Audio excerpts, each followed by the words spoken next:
ล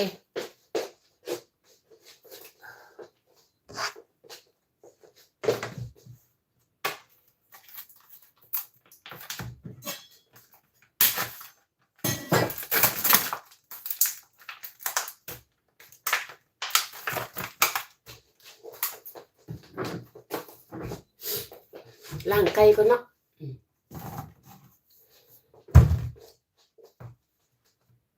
ยายล่างไก่แบบนี้เด้อใส่เกลือล่างเกลือผู้บางคนก็ซื้อมาก็หั่นเอาโลดเนาะยายสิล่างก่อนเด้อล่างเอาเกลือห้อยๆอันข้างหน้าข้างหลังสิล่ะพี่น้องมันไม่ค่อยดับเขาเนาะแต่ว่าเขาเจ้า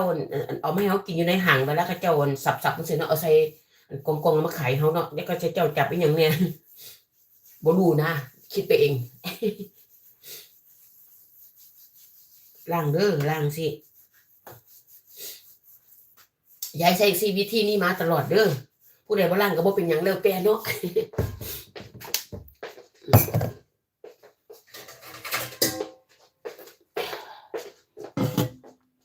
อย่าไปไกลๆมันล้างเราเนาะพี่น้องเนาะก็สิล้างน้ำบ่ได้เนาะล้างน้ำเย็นเด้อยายสังเกตเบิ่งเนาะเวลาเขาล้างน้ำนั่นสิน้ำที่เขาล้างมันคุ้นๆตัวแต่บัดนี้ไก่เขาก็สิใสแม่พี่น้องแล้วเบิ่งน้ำมันคุ้นได้เห็นบ่